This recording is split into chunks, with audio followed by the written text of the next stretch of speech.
السلام عليكم بنات، كي دايرين؟ اليوم ان شاء الله جيت نبارطاجي معكم هذا النهار هذا اللي جاو عندي فيه صديقات ديالي، ولكن بغيت نشارك معكم بعض التحضيرات اللي قمت بها. اذا هنايا غنشارك معكم طريقتي في الدجاج المحمر. كنحتاجو هنايا العطريه ديال الدجاج، السمن، حامض مصيار، الخرقوم، زار، ملحه، سكنجبير والخرقوم ديال الكاغيط. انا هادي قزون معدنوس دقه فيه الثومه وعصير حامضه. اذا البنات غناخذ واحد الاناء وغنضيف فيه هذيك التوابل. هاد الاناء الكبير هو اللي غنشرمل فيه الدجاج، والاناء الاخر غندير فيه هذيك قزون معدنوس. يعني غندير فيه التوابل اللي غنديرها في هذا الاناء هذا، غنديرهم ايضا في التشرميله ديال القزون المعدنوس، لان قزون المعدنوس ما غاديش نخلط به الدجاج كامل، فقط غنديرو في الصدر. دابا تشوفوا معايا الطريقه كيفاش كندير ليه. صراحه كيجي بهذه الطريقه لذيذ بزاف. اذا هنايا كما قلت لكم غندير العطريه ديالتي. المهم على حسب كميه الدجاج، انا عندي هنا 3 ديال الدجاجات، اذا نحتاج هذه الكميه هذه ديال العطريه. وبالنسبه للملحه ما تكثروهاش بزاف، لاننا غنستعملوا هنايا الحامض المصير والحامض. يعني كنحاول نقلل الملحه باش ما يجيناش قاطع في الملحه. صافي غنستمر هكايا تنكمل التوابل ديالي كامله.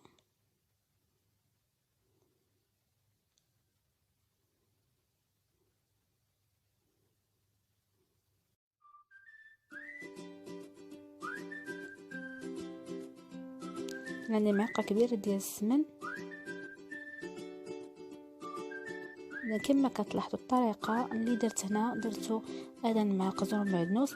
غنمزج هاد يعني هاد التوابل هكا مزيان، غنخلطهم.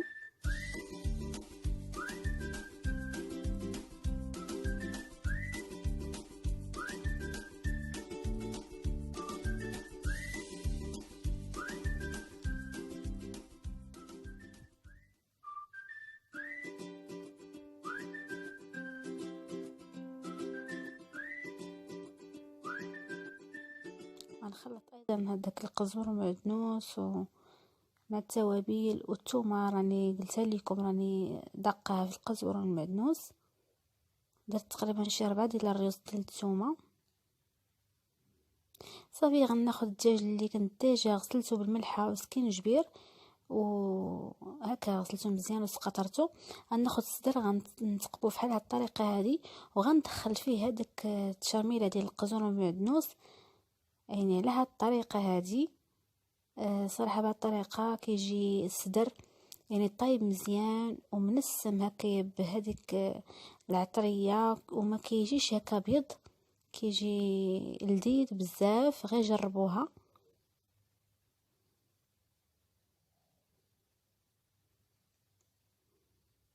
يعني كنحاول هكايا ندخلو بيديا هكايا لداخل.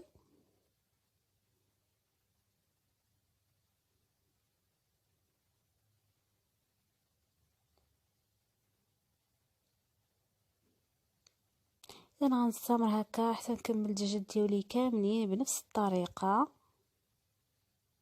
وكما قلت لكم راه كيجي بنين. غير جربوه. يعني صراحه انا الصديقات ديالي شكروه ليا، يعني عجبهم زي ما قالوا لي راه جا مزيان. اذا من بعد غناخذ هذاك الاناء الاخر اللي درت فيه هذيك التشرميله، وغنشرمل به الدجاج مزيان هكايا. ياك غنحك فيه ديك الشرموله من الداخل ومن برا. لان راه الفيديو شرح نفسه.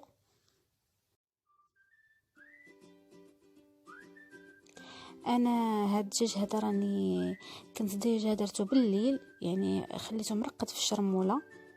يعني من الاحسن يعني الدجاج اللي بغيتوه يعني يجيكم مزيان ولذيذ وهكايا صدر دغيا يطيب لكم، هي تبيتو فيه الشرموله. يعني من الاسرار ديال الدجاج المحمر، يعني ماشي غير تشرملوه وطيبوه في نفس الوقت. صافي كنجمع الدجاج ديالي على هذه الطريقه هذه. غنكملهم كاملين كما قلت لكم، ومن بعد غنربط ليهم رجلاتهم بالخيط باش ما يتحلوش ليا في الطياب.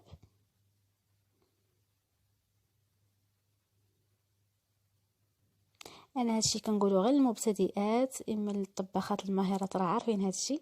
صافي كملت الدجاج ديالي وحزمتهم كما قلت لكم بالخيط باش ما يتحلوش ليا في الطياب. ومن بعد غنغطيهم ونخليهم في الثلاجة حتى الصباح ان شاء الله، وعاد نطيبهم.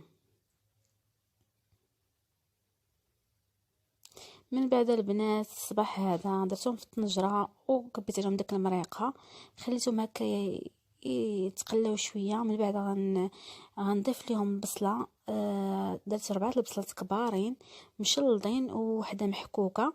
السر ديال البصله المحكوكه انها كتختار لنا المريقه. صافي غنخليهم حتى يتقلاو شويه ونرويهم القياس اللي طيب فيه الدجاج. كنعرف ان العيالات كاملين كيعرفوا يطيبوا الدجاج، يعني صافي ملي غيطيب غنحيدو ونخليه حتى يتسقطر. من بعد هذيك المريقه اللي غتبقى ليا غنضيف ليها الكبيدات والقنيصات اللي قطعتهم رقيقين كما غتلاحظوا. صافي هنايا كما قلت لكم كنت هزيت الدجاج، وهنايا ضفت القنيصات والكبيده قطعتهم رقيقين وضفتهم من المريقه حتى يطيبوا مزيان وتعقد لي المرقه.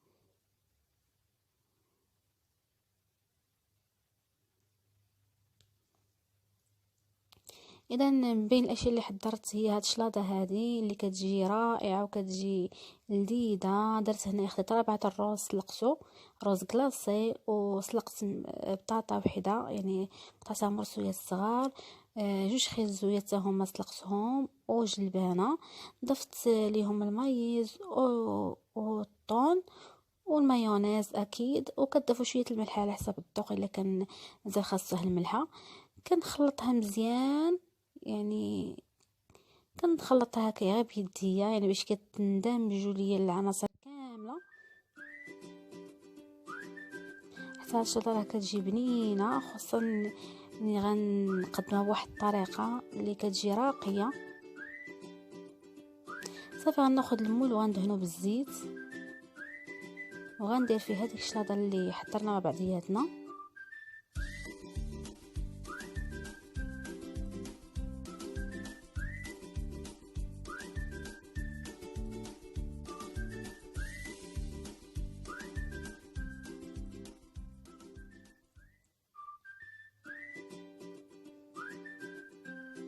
لكن ما قلت لكم غنخوي فيه هذيك شلاضه هكا مزيان، وغنحاول هكا نديرها بيديا باش تاخذ لا فورم ديال هذا المول هذا.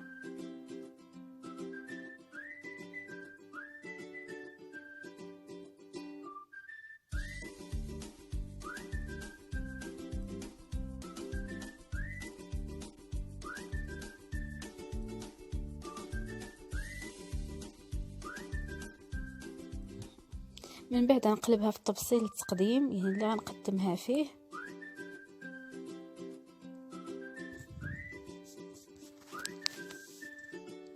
على الشكل هذا صافي كنحاول نقادوها الا كانت شي حاجه هكا دارت لينا.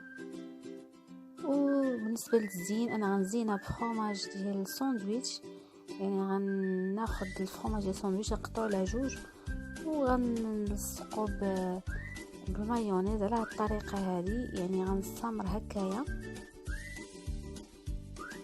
صراحه هذا الفرماج كيعطي واحد اللذه، يعني ملي كتاكلوها به يعني كيعطي واحد الطعم زويون لا في الشكل ولا في المذاق. اذا كما قلت لكم كناخذوها وكنقطعوها على 2، كنهزو هكا هاد المرسول الاول غندهنو بالمايونيز وغنلصقو هكا في الجوانب وغنستمر هكا حتى ندورها كامله.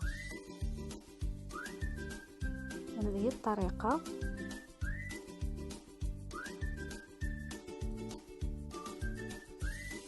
من بعد غنزينوها باي حاجه عندنا، يعني كل واحد وحسب شنو عنده في المنزل ديالو. انا كان موجود عندي الخيار هو باش زينتها، تقدروا تزينوها كامل الفوق بالخوص، المهم كيبقى الزين كل سيده وباش كتبغي تزين وكل بطريقته. انا هكايا زينتها بالخيار في الجوانب. صافي هو كي قطعت الكاشير كان عندي، درت بيضه بقشور ديال مطيشه، ودرت شرائح ديال سميتو ديال الخيار ايضا درتهم في الكوردون وهكايا زينتهم في الجوانب. كان هذا هو الشكل ديالها. صراحه جات زوينه في المنظر وحتى في المذاق. نتمنى انكم تجربوها.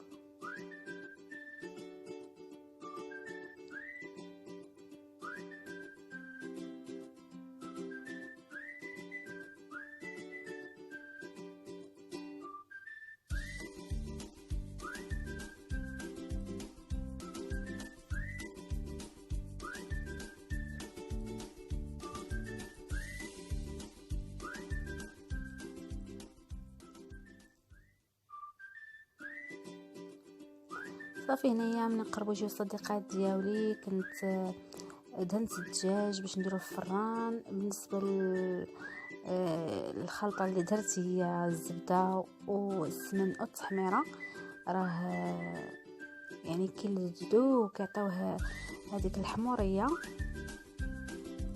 صافي دهنت الدجاج ديالي ودرتهم في الفران. بالنسبه للصديقات ديالي جاو في العشيه، يعني جاو في المساء مور العصر.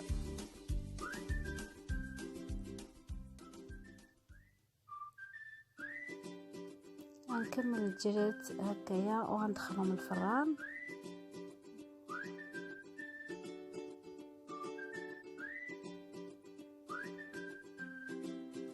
هنايا كانوا جاو الصديقات ديالي، قدمت ليهم في الاول هكايا كيكه ديال الشوكولا والقهوه مع بريديات ديال اتاي وحليوه يعني غريبه والفقاس.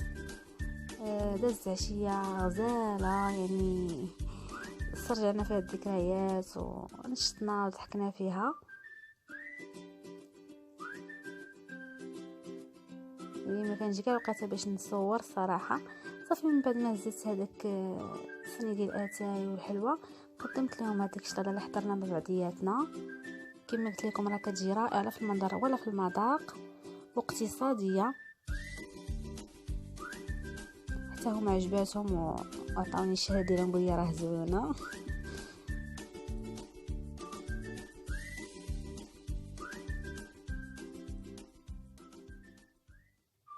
صافي من بعد قدمت لهم هذاك الدجاج المحمر على طريقتي، كما حضرت معاكم، حتى هو جلديد صراحه.